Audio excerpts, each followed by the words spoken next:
Welcome. I'm Gail Morgan, the producer of Libertarian Counterpoint. I'd like to welcome you to a special broadcast with nobody in the studio today. This is pre-recorded for Thanksgiving, and we'd like to wish each one of you a happy Thanksgiving.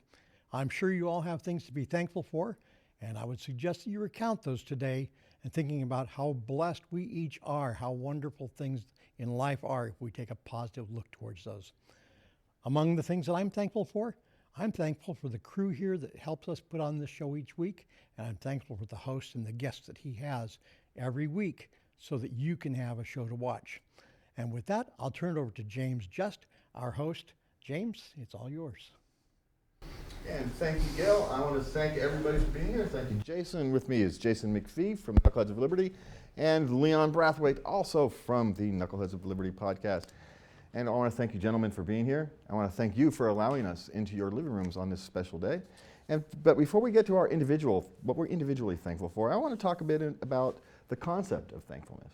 You know, it's something that as we go on this day of thankfulness, do we express our thankfulness throughout the rest of the year appropriately? I mean, we've just finished an election recently that has kind of exposed the divides in our country and how deep they are and how unhappy many people are. But are we as a culture and as a community,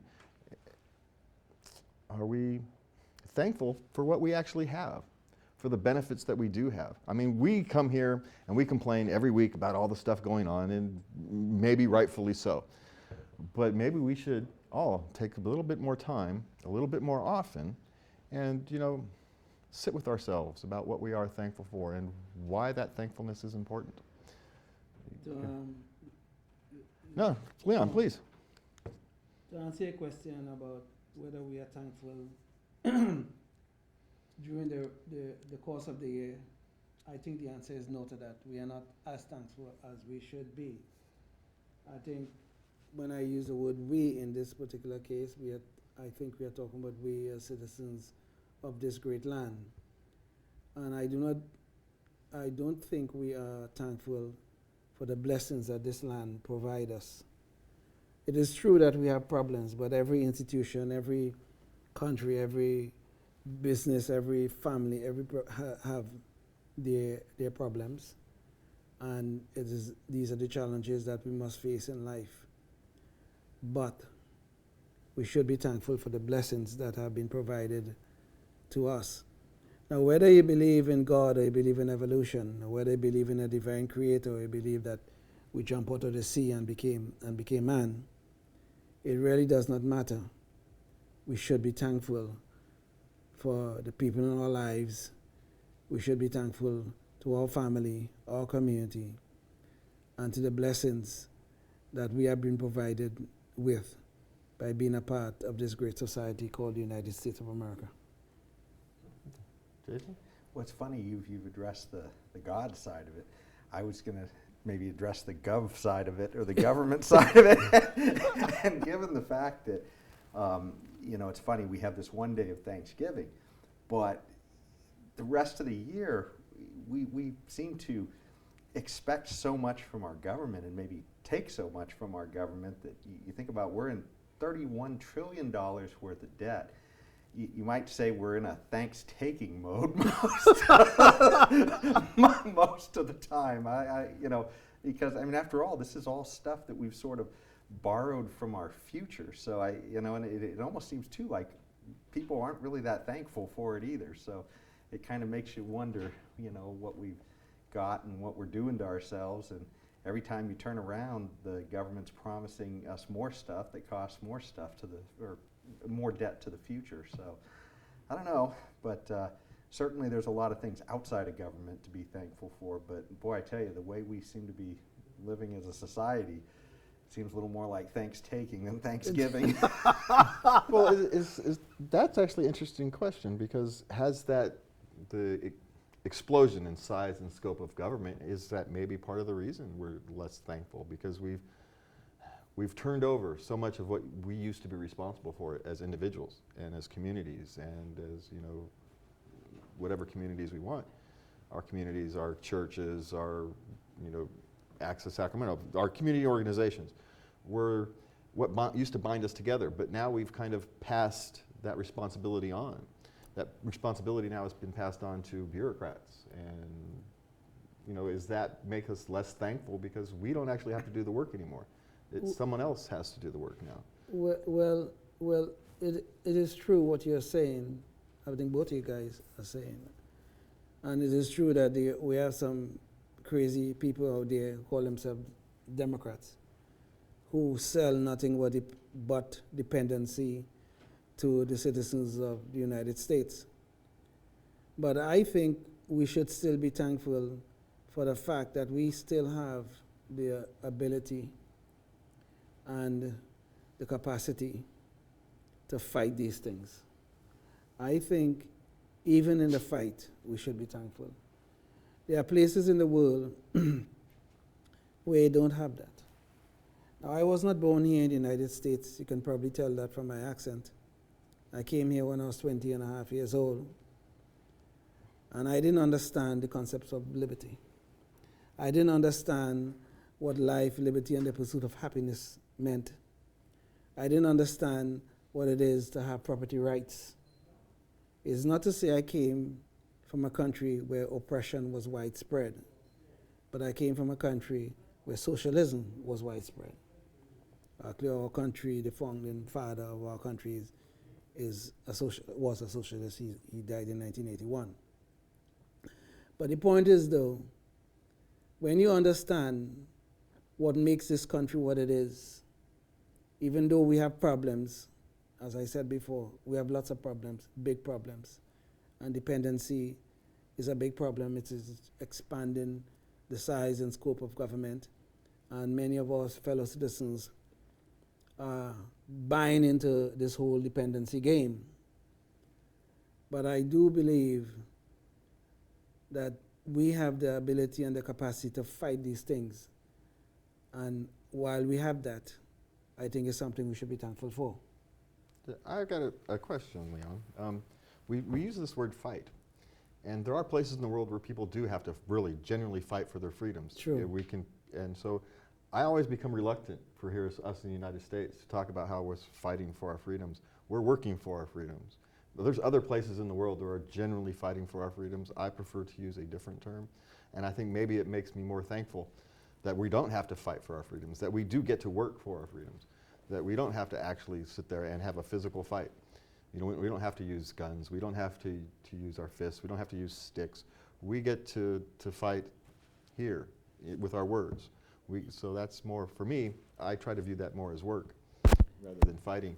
And my view in that is your words follow, your actions follow your words. And so if you put yourself into a fighting mindset, then we end up having the condition where we're at now, where we're always fighting. Because we're always talking about fighting when what we're really talking about is working towards a better future, working towards a more freer society or whatever that goal is. And maybe it's semantics. You can make an argument that it's semantics. I was just going to say that I think we might be following a path here of a little bit of semantics here. Yeah. Because you're right, you're absolutely right that in many parts of the world, the fight is actually physical, where you have to, get out the guns and get out your whatever to fight against an oppressive government or the oppressive dictator or something like that. But I hold on to this truth, okay, that you can either fight with bullets or you can fight with the ballot. And here in the United States, I think the fight is on with the ballot. And we have a big fight on our hands to promote election integrity. We have a big fight on our hands to keep our public schools free from the garbage that they're trying to put into the schools. And we have a big fight on our hands to take care of the national debt with Jason raised, which is a very serious problem. We have those fights on our hands. But our tool to fight now is the ballot box. I hope to God we never get to the bullets. I hope to God. But I will not exclude it. What's funny, both of you guys are saying, semantic issue between fighting and working here. And I mean, to me, it seems like we're lying down while our freedoms are being taken away from us. It does not seem like our freedoms are advancing. It very much seems like our freedoms are receding right now. And I'm just very worried for the future of my children, and and if their children will even really know what freedom is the way things are going. Isn't that kind of the real danger, right? Because kids who are growing up now don't know what freedom used to be. They don't know that you used to be able to speak freely without really being worried about having your whole life destroyed. That you could say uncomfortable things and your life wouldn't be completely destroyed, and now you don't get that choice. And so that is a difference, right? Where people who are being raised now, people who are 12, 13 years old, they're not going to have the same experiences as people who are 30, 40, 50 years old who lived in a much, I don't necessarily want to say freer time, because in many ways we're freer than we were, and in some ways we're not. We're not, yes. But so it's a strange, it's not a linear discussion, but the reality is in some parts of our freedom have been restricted, and some people are all too happy with that. Yeah. Well, and true. I agree with you. And I think one of our founders, I don't remember which one, did say that if we give up our liberties for security, we deserve neither. Okay, and I do believe that. I think that's supposed to be Franklin, I think. Yeah, I think it was Franklin. Yeah, I think you're correct about that. But this concept of lying down, I'm not totally there with you on that, Jason, because just this week on our show, Knuckleheads of Liberty, we had a representative from FIRE, Foundation for Individual Rights and Education, or something like that. That's what the acronym stands for. And they are putting up, to me, a very healthy fight on the campuses, well, mostly on the campuses now. They've talked about going other places. But they are putting up a fight over this same free speech issue, okay, which is very, very important. Before the ACLU went woke, they were fighting too. They defended the Ku Klux Klan who were trying to march in Stokey, Illinois in 1967. That's what the ACLU did. And I think the lead lawyer, it wasn't the Ku Klux Klan, it was the Nazis, I believe. I think the lead lawyer in that case was Jewish, you know. But the thing is though, while I agree, I definitely do agree that many of our liberties are being squeezed, even being taken away in some cases, and the COVID is a prime example. Or we should probably talk about the COVID thing with the three of us were together when we were talking about the COVID. Remember that more than 2 years ago. But while I would agree that many of our liberties are being taken away, and the COVID was a very good example of that. The whole COVID lockdown and all that was a very good example of our liberties being either limited or being, in some right, outright being taken away. I do believe there's still enough of our fighting spirit to fight these things. Well, but it's like, who's fighting? I mean, you have so many people are lying down for free stuff and safety. Essentially, that's the trade-off that they're getting for the giving up the liberties, and maybe a lot of them don't see it as giving up a liberty if they think they're getting something for it. But it just seems like, you give the example of FIRE, and it's great that they're out there, but we also see the example of the ACLU that's backing down on these things now, Yes. and literally has started to back away from their free speech advocacy, or at least their unconditional free speech advocacy. Yeah, it's just kind of scary. But I did want to mention one other thing on the thankfulness thing. And I know we'll probably head back that way on the conversation too, but I think one of the issues with thankfulness as well is that thankfulness has to be voluntary. I mean, so there has to be, it has to have something to do with voluntary interaction. And with too many things with government, I think part of the reason why there's so few people who are thankful is because with government, people see things as an expectation or a right, and there is no, like with somebody who's charitably giving, you don't have to sort of convince somebody that you're a good person and merit it. You just simply expect it, and therefore the thankfulness sort of disappears, I think. So I don't know, just another observation to throw in there. Well, it does. We have seemed to have lost that ability to. Let me restart. thankfulness is a choice, right? You have to choose to be thankful for what it is. Yes. Because it's very easy Yes. if you're just kind of to be a victim, and essentially, and it's much more difficult to choose to say, you know, yeah, I fell and broke my arm, but you know what? It could have been worse. It could Yes. have gotten displaced. It could have Yes. needed surgeries and pins. And so I'm going to be thankful that it wasn't worse. Yes. And I'm not going to dwell on the fact that I've been inconvenienced and in pain Yeah. for a few months. I'm going to focus on the fact that it could have been worse. You know, I got decent health care, and I'm able to, you know, to kind of move on with my life. And so I'm thankful for that. And I'm not going to dwell on the fact that I had an accident and broke my arm. I'm thankful it wasn't worse. And how many times in the last few years I've had to do that. I'm becoming quite good at it. Yes. But it's important. And I want to talk a minute about thankfulness in religion or spirituality, because there's some of us are more spiritual than others, and others are more religious than others. But there are parallels, right? They're actually, religion and spirituality is a parallel. Religion is more a structured spiritualness than what we call spirituality is an unstructured spiritualness, for lack of a better word. But what I found interesting is I was doing some research for the show is how similar the views on thankfulness are in, say, the Quran and the Bible. Yes. And you can go off on some of the more Eastern religions and some of the older religions, and it seems to have the common thread that thankfulness is important to your completeness as a human being. Sure. It, Yes. I suppose is a word to say that. And Leon, we know you've written a book in the past about religion, so maybe this is something you want to kick off this discussion. Well, thankfulness is a big part of Christianity. That Oh, hey, Leon, what's the name of your book, too? Just for the oh, audience? my book is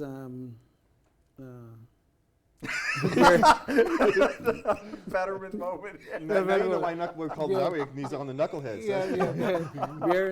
bearing false witness. It is bearing false witness. So it was it's a Biden moment. It was Then, a not Biden moment. It was a Biden moment. A Biden moment. It's on Amazon, by the way. If you type in my name, you'll find it. Wow, you got me off guard, there, Jay. Yes. No, but thankfulness is a big part of Christianity. Now, you spoke about Christianity and thankfulness in Christianity, thankfulness in Islam. Well, both of those religions are Abrahamic religions, and they both claim Abraham as the father of their faith. And many of the teachings in both are quite similar.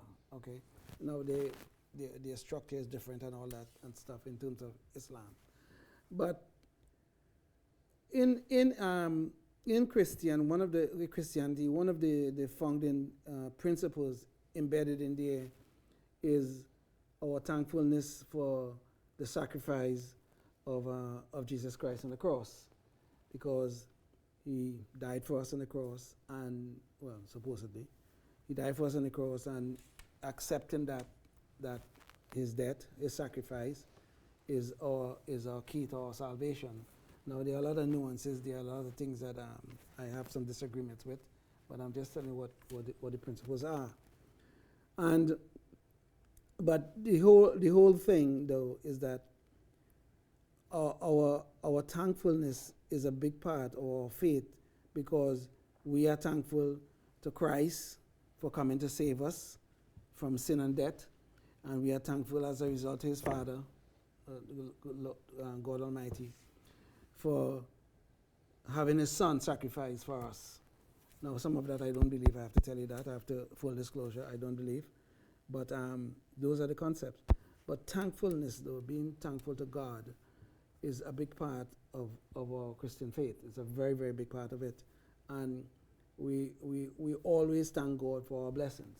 Like, even when I pray, I'm having a meal with my family in particular, especially, I always thank God for the meal and the nourishment that this food will give to our bodies. So thankfulness is a big part of it. It's a big, big part of it. And I think there are other teachings that are stated in other ways that surely illuminate and highlight this thankfulness within the faith. Yeah.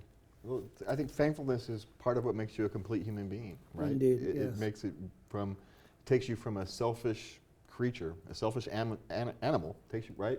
into something that is a human being that makes you appreciative of the world around you and your existence. Yes, It's part of that. Any words on that, Jason? No, I just maybe expand just a tiny bit on what I was saying before. I think, you know, when you know that, I guess if thankfulness comes from maybe some action that has nothing to do with anybody else, like you said, you fell and hurt your arm and it could have been worse, then that's something that definitely is almost a spiritual context, it seems like, to it. But, you know, when it has something to do with the thankfulness or gratitude of getting some assistance from somebody else, I think it only comes by recognizing that that person, you know, there's somebody on the other end of that who had an opportunity cost, right? They did something for you, and you tend to have some thankfulness or gratitude from that. But when it's just the invisible man over there and we don't see who we're getting it from, I think it's a lot easier to lose the concept of thankfulness, right? If you just sort of expect it and you'd have no idea where it came from. Well, within Christianity, there's a verse in the Bible that says that we should walk by faith rather than by sight. And even though we don't see that entity we call God, we don't see him, but Christians believe that we do not see him in some sort of physical presence, but we do see his works. Like, if we look at the beauty of creation, we believe that's the work of God. If we see, like I remember my first son, almost 40 years old now, when I held him in my arms, I held him before my wife. She had a cesarean section. And it was probably one of the most beautiful moments. It's probably the most beautiful moment I've ever experienced in my entire life.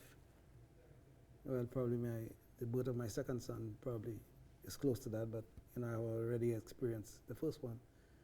But when I held that little boy in my arms,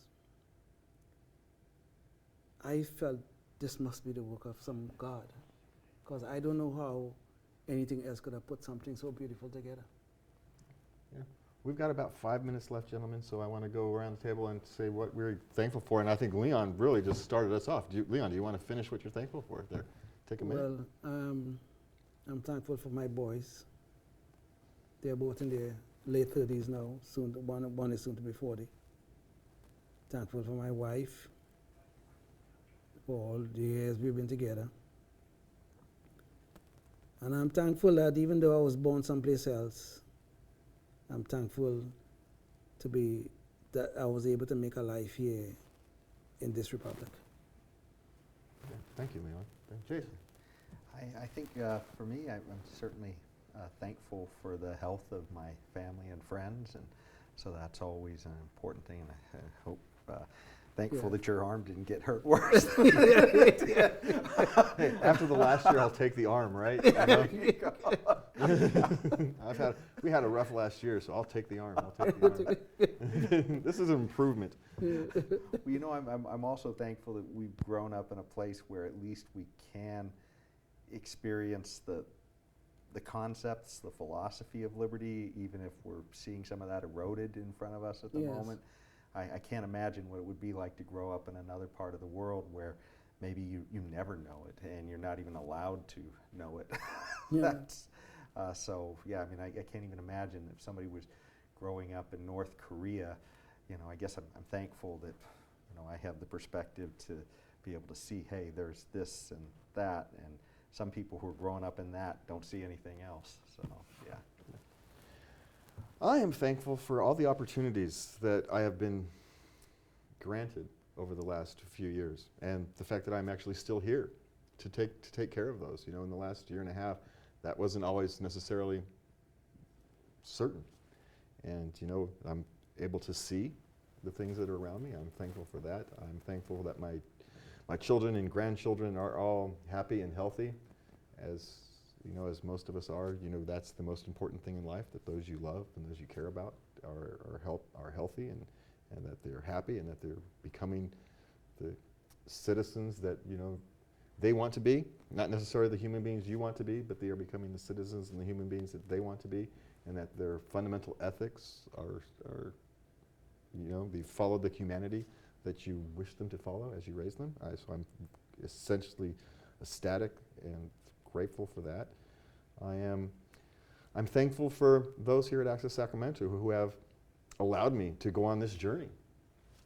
It's been a wonderful journey. I mean, Gail Morgan, our producer, we're thankful for that. We're thankful for the producer that preceded him, Lee Welter, who is, was the captain of this ship for a long time. Mm-hmm. I'm thankful for John Cameron and Richard Fields, who were kind of my predecessors here in this particular chair, and they come back as guests and kind of co-hosts on a continual basis.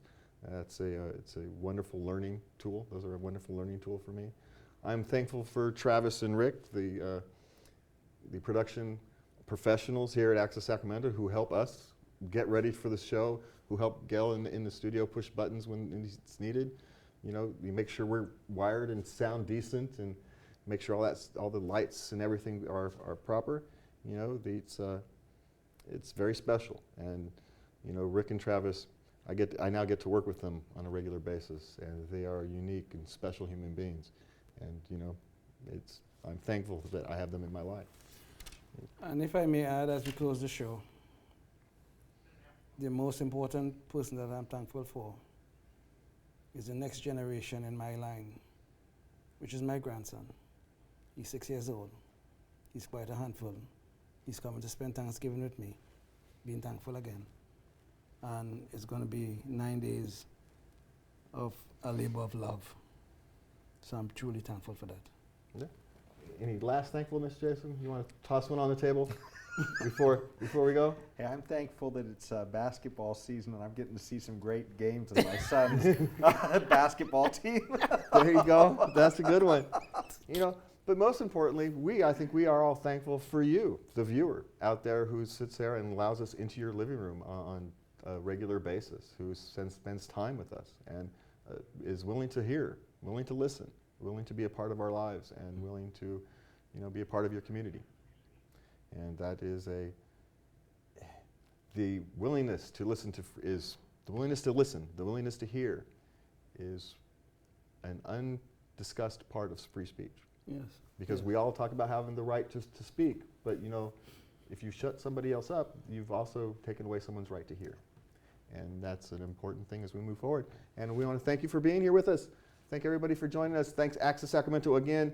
And please remember to love everybody, and we will see you next week. Good night.